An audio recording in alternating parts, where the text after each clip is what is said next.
Selamat datang di kelas pendidikan agama Kristen kelas 12. Tema kita hari ini adalah hak asasi manusia menurut sudut pandang iman Kristen. Hak asasi manusia menurut perspektif Alkitab dan sikap gereja terhadap demokrasi dan HAM. Bisa kita lihat adalah upaya penegakan HAM. Bagaimana seharusnya sikap dan perilaku kita sebagai orang Kristen dalam mendukung upaya penegakan HAM. Yang pertama adalah bagaimana kita menghormati diri sendiri dan sesama sebagai ciptaan Tuhan yang Maha Mulia. Sikap kita sebagai orang percaya, sebagai orang Kristen, sebagai remaja Kristen dalam mendukung upaya penegakan HAM adalah menghormati diri sendiri dan sesama sebagai ciptaan Tuhan yang mulia. Kita diciptakan sesuai dengan gambar dan rupa Tuhan. Seperti yang kita sudah pelajari di pelajaran-pelajaran sebelumnya, di materi sebelumnya, bahwa kita diciptakan sesuai dengan gambar dan kodrat Tuhan. Kita perlu sayangi diri kita. Kita perlu hormati diri kita. Miliki kasih sayang atau belas kasih kepada sesama ciptaan Tuhan. Ketika kita belajar menghargai, menghormati sesama kita sebagai manusia, itu adalah refleksi, itu merupakan bentuk dari penghargaan kita kepada harkat martabat manusia. Yang kedua adalah kita menghormati kehidupan yang diberikan Tuhan kepada manusia. Dalam upaya kita menegakkan HAM, kita perlu belajar menghormati kehidupan yang Tuhan berikan. Tidak mengambil nyawa kita sendiri, maksudnya adalah dengan cara kita bunuh diri atau isolasi diri, dan tidak mau menerima pendapat atau pandangan orang lain yang berbeda dengan pandangan dan seterusnya. Atau kita membuat diri kita atau orang lain tidak berkembang. Salah satu ketika kita belajar menghormati diri sendiri, yaitu ketika kita menghormati orang lain, memberi ruang bagi orang lain untuk mengembangkan diri, mendukung pengembangan diri orang lain, mengupayakan kesejahteraan bagi orang lain. Kemudian kita menghormati kehidupan yang Tuhan berikan sejak ada di dalam kandungan. Ya, itu nanti ketika kalian sudah berumah tangga nanti ke depannya. Kenapa? Ya, kehidupan yang sudah ada di dalam kandungan itu sangat penting. Kenapa penting? Kita menyadari bahwa kehidupan itu dimiliki sejak dalam kandungan. Karena kita tahu bahwa mulai ketika kita ada janin di dalam kandungan itu, Tuhan telah beri kita kehidupan.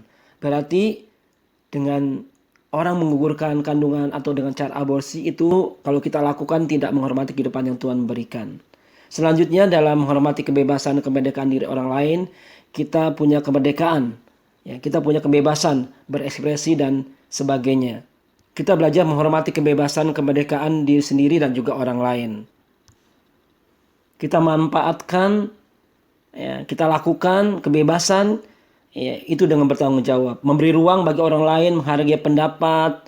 Ya, ketika kita ada terjadi perbedaan pendapat, kita mau belajar untuk saling menghargai. Jadi bukan hanya pendapat kita saja yang kita perlu perhatikan atau kita hargai, tetapi pendapat orang lain juga. Jadi kita belajar untuk melihat dari sudut pandang orang lain, memberikan pandangan, ya, memberikan masukan, pilihan. Kita punya pilihan-pilihan dalam mengambil keputusan, tapi juga kita lihat ada juga pandangan atau pilihan-pilihan orang lain yang perlu kita juga hargai. Ya, dalam lingkungan perbedaan pendapat, itu tentunya kita harus belajar meningkatkan komitmen diri kita pribadi untuk menghargai perbedaan pendapat atau pandangan yang ada di sekitar kita. Kemudian yang terakhir, kita juga dalam konteks upaya menegakkan HAM, sikap dan perilaku Kristen adalah menghargai segala sesuatu yang menjadi milik atau hak orang lain. Misalnya ketika kita meminjam barang orang lain yang menjadi milik orang lain, kita mengembalikan tepat waktu dengan baik, tidak merampas hak orang lain dan sebagainya. Nah, itu kira-kira upaya penegakan HAM dan sikap-sikap kita sebagai orang percaya, orang Kristen yang bisa kita lakukan. Sekarang kita akan lihat adalah bagaimana peran gereja yang bisa dilakukan bagi orang percaya dalam komunitas persekutuan orang percaya yang dilakukan untuk menegakkan HAM. Yang pertama adalah dengan kita memberikan pengajaran tentang HAM. Misalnya dengan khotbah, dengan sharing, dengan diskusi, dengan penelaan Alkitab, seminar atau workshop. Di situ gereja bisa memberikan ruang, memberikan pengajaran untuk menolong umat, orang percaya, bisa memahami apa yang menjadi hak asasi manusia itu. Kemudian gereja, para pemimpin gereja, hamba-hamba Tuhan, para pelayan Tuhan, termasuk kita di dalamnya yang terlibat di dalam gereja, perlu memperhatikan secara nyata problematika pemenuhan hak dalam kehidupan sehari-hari, kehidupan jemaat. Apakah ada perilaku yang melanggar HAM? Misalnya ada tindak kekerasan yang perlu kita perhatikan secara nyata. Kemudian juga ketika ada jemaat yang melapor kepada sekretariat gereja, kepada pemimpin gereja, maka di sini gereja perlu memberikan respon yang baik, memberikan dukungan, kemudian menerima berbagai laporan, membuka ruang, ikuti semua pengaduan yang sudah disampaikan. Ya, tentunya ini yang melanggar hak asasi manusia ketika ada pelanggaran HAM ya, di dalam jemaatnya. Terakhir, kita perlu ikut serta dalam upaya mencegah terjadinya pelanggaran HAM, hadir sebagai mediator. Jadi kita pihak gereja perlu memberikan mediasi sebagai mediator, memberikan saran-saran yang positif untuk mencegah atau memulihkan atau mendamaikan, menyelesaikan permasalahan yang ada dalam upaya penegakan HAM di lingkungan sekitar yang terjadi di dalam lingkungan gereja atau lingkungan orang percaya, orang Kristen. Bagian berikutnya yang penting untuk kita juga sama-sama lihat dan simak dan perhatikan di dalam materi pelajaran ini adalah nilai-nilai Kristiani di dalam hak asasi manusia. Apa nilai-nilai Kristiani yang ada di dalam hak asasi manusia? Ketika kita sedang menegakkan nilai-nilai HAM, ya, kita akan lihat bahwa di situ juga kita melihat ada nilai-nilai Kristiani di dalamnya. Ada beberapa nilai-nilai Kristiani yang terkandung dalam upaya kita dalam menegakkan hak asasi manusia. Nilai yang pertama adalah nilai religius. Menegakkan HAM berarti kita sedang taat kepada Allah. Menegakkan HAM berarti kita sedang melakukan apa yang diperintahkan Tuhan. Nah, itu adalah nilai religiusnya. Jadi ketika kita menghargai hak asasi manusia, berarti kita sedang menaati perintah Tuhan dan kehendak Tuhan. Itu berarti kita sedang melakukan apa yang menjadi memang rencana Tuhan, plan Tuhan. Nah, itu adalah nilai religiusnya ya. Yang kedua, nilai-nilai Kristiani yang ada dalam HAM adalah menghargai sesama. Orang yang menegakkan HAM berarti orang yang menghargai sesama. Jadi orang yang menegakkan HAM itu berarti orang yang benar menghargai sesamanya. Nah, itu adalah nilai Kristianinya. Nilai Kristiani yang ketiga adalah keadilan. Setiap orang yang menegakkan HAM adalah orang yang memiliki tanggung jawab terhadap sesamanya. Jadi setiap orang bisa saling menerima. Kita menerima hak orang lain, hak asasi orang lain, dan kita memberi ruang. Dan di satu sisi hak kita juga kita perlu hargai. Hak orang lain kita perlu hargai, hak kita juga kita perlu dihargai orang lain.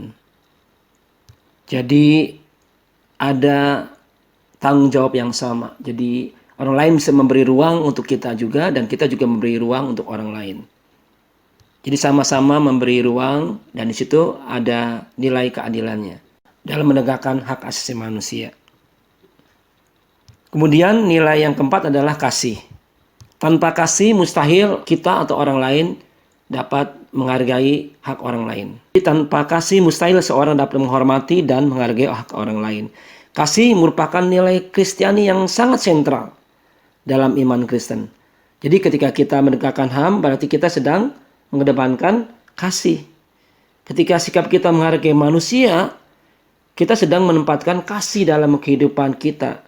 Nah, inilah nilai-nilai Kristiani yang kita bisa lihat di dalam penegakan HAM atau di dalam HAM itu sendiri. Di bagian akhir kita bisa melihat satu contoh dugaan pelanggaran HAM yang terjadi di tahun 2020. Di dalam satu portal berita di CNN ada artikel ditulis bahwa Komnas HAM disebut ada pelanggaran dalam penggusuran Taman Sari. Nah, ini terjadi di tahun 2020. Artikelnya CNN ini menyatakan bunyinya Komisioner Komnas HAM ya namanya Koril Anam menyebut ada dugaan pelanggaran HAM dalam penggusuran di wilayah Taman Sari, Bandung 12 Desember tahun 2019 lalu. Kutipannya seperti ini.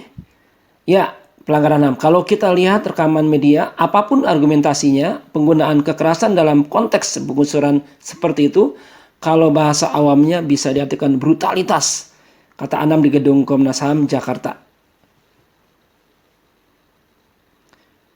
Nah, di bawah ini kita lihat cuplikan videonya ya. Ini ketika Satpol PP sedang menertibkan ya pengusuran di Taman Sari di Bandung.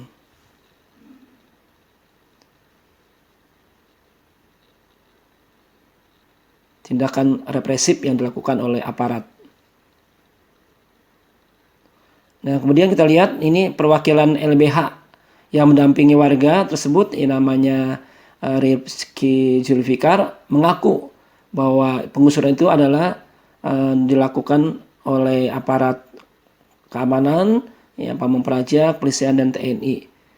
Nah, Rizky kemudian mengatakan bahwa tindaknya 37 warga dan relawan solidaritas mengalami luka-luka akibat kejadian tersebut. Tak sedikit pula warga yang sampai saat ini masih mengalami sakit baik fisik maupun mental karena pengusuran tersebut. Nah, ini kejadian ini adalah ya menjadi satu contoh ya bahwa di sekitar kita masih ada pelanggaran HAM, masih bisa terjadi di lingkungan sekitar kita. Nah, apa peran kita? Peran gereja adalah ya minimal kita mencegah hal itu terjadi, menjadi mediasi, mediator, memberikan saran-saran, masukan. Nah, ini menjadi komitmen semestinya kita sebagai orang percaya. Baik, ini adalah topik kita hari ini tentang bagaimana HAM menurut perspektif Alkitab, pandangan Alkitab, dan peran gereja. Sampai berjumpa di materi pelajaran berikutnya. Tuhan Yesus memberkati.